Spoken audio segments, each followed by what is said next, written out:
Hello my master students, आज हम लेकर आए हैं आपके लिए एक master trick for learning companies balance sheet. Company का बैलेंस शीट देखने में तो बहुत लंबा चौड़ा होता है ना, पर इस बार मेरे पास एक ट्रिक है जिससे आपको बहुत ही ज़्यादा आसानी से तैयार हो जाएगा। तो चलिए सबसे पहले फटाफट फॉर्मेट ड्रॉ कर लेते हैं और फॉर्मेट आपके सामने है। फॉर्मेट में हमारी शुरुआत होती है किससे? इक्विटी एंड लायबिलिटीज से। देखिए कुछ बातें तो है जो आपको याद रखनी ही पड़ेंगी और वो तो बहुत आसान है। जैसे हम लोगों का बैलेंस शीट हुआ करता था पार्टनरशिप में, तो उसमें लेफ़्ट पे लायबिलिटी होती थी और राइट पे एसेट्स होता था। वो हॉरिजॉन्टल फॉर्मेट था, ये वर्टिकल फॉर्मेट है। ठीक है, तो इसको याद करने का देखिए बहुत ही आसान सा ट्रिक मेरे पास आज है और आप जानते हो भूलना चाहोगे भी तो नहीं भूल पाओगे। तो इक्विटी एंड लायबिलिटीज़ हमारी पहली हेडिंग होती है। इसके बाद शायद ये आपको लगे कि इसमें आपने क्या नया बताया, कोई बात नहीं, अभी थोड़ा सब्र करो। तो इसके बाद हम लोगों का फर्स्ट हेडिंग इसमें क्या आता है? इसमें फर्स्ट हेडिंग हम लोगों का आता है share holders fund. Equity and liability के अंदर शेयर होल्डर्स फंड, इसमें भी कोई नई बात नहीं है। तो नई बात कहाँ है? नई बात आने वाली है, सब्र करो सब्र करो। इसके अंदर हमारा 2 पॉइंट आना है शेयर होल्डर्स फंड के अंदर। पहला पॉइंट आता है शेयर कैपिटल एंड दूसरा पॉइंट हमारा क्या आता है? Reserve and surplus. और आपको पता होगा कि एक और पॉइंट आया करता था पर उसको सीबीएसई ने डिस्काउंट कर दिया है अपने सिलेबस से। तो इसलिए हमें सिर्फ 2 पॉइंट्स याद रखने हैं शेयर होल्डर्स फंड के अंदर, share capital and reserve and surplus. और अब जो सेकंड हेडिंग होती है वो भी हमारे सिलेबस से उड़ा दिया गया है। तो हमारी सेकंड हेडिंग जो हो गई है वो अब कौन सी हो गई है? नॉन करेंट लायबिलिटीज़ की, जो कि हम लोग बचपन से ही जानते आ रहे हैं नॉन करेंट लायबिलिटीज़ क्या होता है। अब देखिए यहीं पर है हमारा मास्टर ट्रिक, पूरा ध्यान लगाइएगा। ध्यान जरा सा भी चूका तो समझ लीजिए सावधानी हटी दुर्घटना घटी। तो नॉन करेंट लायबिलिटीज़ में देखिए होता तो बहुत पॉइंट्स है, पर उसको याद कैसे रखें, सीक्वेंशली याद रखना एक हम लोगों के लिए चैलेंज हो गया है और उस चैलेंज को मात देने आया है ये मास्टर ट्रिक। तो देखिए होता क्या है इसमें, तो आपका एक याद रखना है कि जो नॉन करेंट लायबिलिटीज़ होती हैं वो क्या क्या, आप ज़रा हिंदी में बताना। नॉन करेंट लायबिलिटीज़ आपके मन में क्या चलता है? नॉन करेंट लायबिलिटीज़ मतलब वो लायबिलिटीज़ यानी वो पेबल अमाउंट्स जो हमें लॉन्ग टर्म में चुकाने हैं। ठीक है, तो अगर आप याद रख सकते हो तो शायद आप समझ लोगे कि हमारी जो घर की डॉल होती हैं वो भी एक तरीके से लॉन्ग टर्म लायबिलिटीज़ होती हैं।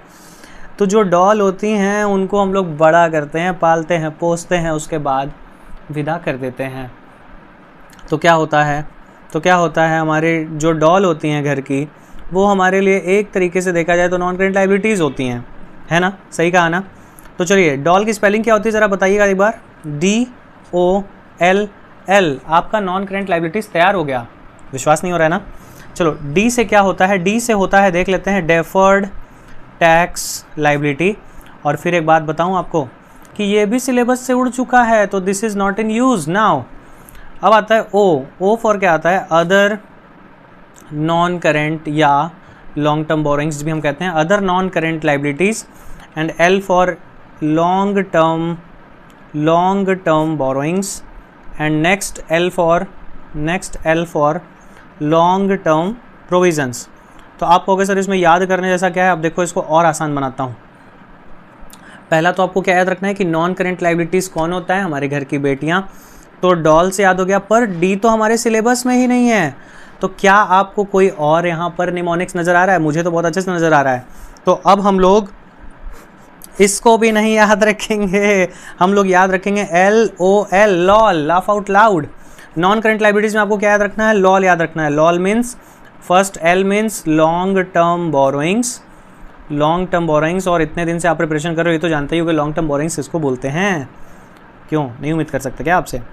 Other non current liabilities and L for long term provisions. अभी तुरंत कॉपी में उठाओ और लिखना शुरू कर दो, बिना देखे तो तुरंत हो जाएगा। चलो ये तो बात हो गई नॉन करेंट लायबिलिटीज़ की। अब बारी है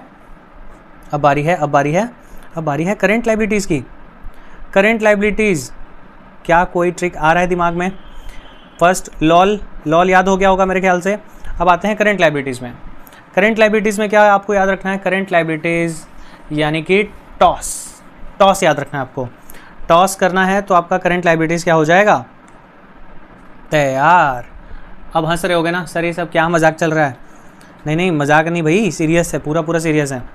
टी फॉर हो जाता है हम लोगों का trade payables okay, and O for S for वही होना है जो ऊपर हुआ था, वहाँ पर L था, लॉन्ग टर्म था, यहाँ पर S है, यहाँ पर शॉर्ट टर्म है। तो देखिए टॉस भी आपका तैयार हो गया, आपका करंट लायबिलिटीज़ भी तैयार हो गया। इससे ज़्यादा कोई पॉइंट नहीं आता है, आप अपना बुक उठाकर देख लेना। आई एम गारंटीइंग यू, इससे ज़्यादा कुछ भी नहीं है। और अगर कुछ गलत निकला तो मेरे चैनल को सब्सक्राइब मत करना बिल्कुल भी। Other current liabilities and S for short term borrowings and last S for short term provisions. बोलो तैयार हुआ कि नहीं, जल्दी बताओ तैयार हुआ कि नहीं। नॉन करेंट लाइबिलिटीज़ में हमारा डॉल पर डी तो हमारे सिलेबस का ही नहीं है, तो इसलिए लॉल कर दिया। हंसो। और फिर करंट लाइबिलिटीज़ में आपको क्या याद रखना है, टॉस से सब कुछ क्लियर है। टॉस करो, सब कुछ क्लियर हो जाता है, कौन पहले बैटिंग करेगा कौन पहले बॉलिंग करेगा। ओके चलो, तो आपका देखो इक्विटी एंड लाइबिलिटी का बैलेंस शीट का सारा हेडिंग सब हेडिंग तैयार हो गया। रह जाएगी बात थोड़ी डिटेल्ड की, तो डिटेल्ड तो आपको थोड़ा सा मेहनत करना पड़ेगा, पर आपका फ्रंट फेस बिल्कुल तैयार हो गया। शेयर होल्डर्स फंड में 2 ही पॉइंट आते हैं, share capital, reserve and surplus, और नॉन करेंट लायबिलिटीज़ में lol, laugh out loud, no long term borrowings, other non current liabilities and long term provisions. Current liabilities में आते हैं टॉस फिर क्या हो गया, trade payable, other current liabilities, short term borrowing, short term provision, जो long term में था वही शॉर्ट टर्म में हो गया बस। चलो अब जल्दी से हम लोग चलते हैं एसेट्स की ओर। क्या एसेट्स का कोई ट्रिक है क्या? जी हाँ, रुको ज़रा सब्र करो। देखो हम क्या कर रहे हैं, इस फॉर्मेट को कंटिन्यू कर रहे हैं, और आप बहुत अच्छे से समझ रहे होगे कि ये 2 लाइन क्या बताने वाली है और ये पतलू वाली लाइन क्या बताने वाली है। Patlu note number, this is current year and this is previous year. चलिए अब हमारी सेकंड बड़ी हेडिंग क्या होती है, हमारी फर्स्ट बड़ी हेडिंग क्या थी, फर्स्ट बड़ी हेडिंग थी इक्विटी एंड लायबिलिटीज़, एंड हमारी सेकंड बड़ी हेडिंग क्या होती है, एसेट्स। और आपको ये बात पता ही होगा, आई होप कि आपको ये बात पता होगा कि कंपनीज़ का जो बैलेंस शीट होता है वो वर्टिकल फॉर्मेट में होता है। तो चलो अब हम लोग की नेक्स्ट बड़ी हेडिंग क्या होती है बैलेंस शीट के अंदर, after completing equity and liabilities. अब हम चलते हैं एसेट्स की ओर। एसेट्स में आपको क्या याद रखना है, एसेट्स में आपको, जैसे मैंने यहाँ पर आपसे डॉल बोला था, अब डॉल ना थोड़ी फैंसी हो गई है, अब डॉल थोड़ी फैंसी हो गई है। तो देखिए आपको कैसे बोलना है, फैंसी की स्पेलिंग आती है, I am again guaranteeing you आपको फैंसी की स्पेलिंग नहीं आती है। देखो आपका दिमाग चकरा जाएगा। फैंसी की स्पेलिंग में हम लोग सबसे पहले बोलेंगे FA and second one will be NCI fancy and DOL। और इस बार थोड़ी सी हम लोग ना कंजूसी करेंगे, डॉल की स्पेलिंग में सिंगल L हो जाएगा। ओके तो फैंसी डॉल में हम लोग शुरू करते हैं। फैंसी डॉल की स्पेलिंग समझ में आ गई, FA फै, NCI फैंसी एंड DOL डोल। और अगर स्पेलिंग से चलो तो फैंसी डोल, डोला रे डोला। ओके तो चलो देखो फैंसी डॉल कैसे कंप्लीट करना है। FA मीन्स शायद आप समझ गए होंगे, fixed assets. Fixed assets are the part of assets, and आपको शायद ये भी पता होगा कि फिक्स्ड एसेट्स के अंदर नॉन करेंट फिक्स्ड एसेट्स के अंदर टेंजिबल एसेट्स और इनटेंजिबल एसेट्स आते हैं। ठीक है, डिटेल में जाएंगे, डिटेल जाना थोड़ा सा आपका काम है, वो भी बोलोगे तो वो भी करा दूंगा। पर अभी देखो एसेट्स के अंदर क्या है, हमारा फैंसी डॉल चल रहा है। डॉल क्या होगी, है फैंसी, और वो भी डोल रही है। NCI से क्या हो गया, नॉन करेंट इन्वेस्टमेंट। NCI के लिए क्या हो गया, नॉन करेंट इन्वेस्टमेंट। कनेक्ट कर पा रहे हो ना, एसेट्स में हम लोग हैं अभी, और एसेट्स के अंदर हमारी कौन सी हेडिंग होती है, पहले देखिए मिस हो गया, मजाक में मिस हो गया। एसेट्स के अंदर हमारी पहली हेडिंग होती है नॉन करेंट एसेट्स। जुबान से निकल रहा है नॉन करेंट एसेट्स, पर देखिए हेडिंग डालना ही भूल गया एक्साइटमेंट में। तो नॉन करेंट एसेट्स के अंदर हम लोग सारे डॉल को क्या कर देते हैं, फैंसी, और फैंसी डॉल हो जाती है। फिर डी, देखिए डी के बारे में मैं आपको फिर नहीं बताने वाला हूँ। क्योंकि समझ गए होगे, D for deferred tax assets, जो कि सिलेबस का पार्ट नहीं है, तो भूल जाइए डी को, डी नहीं आने वाला।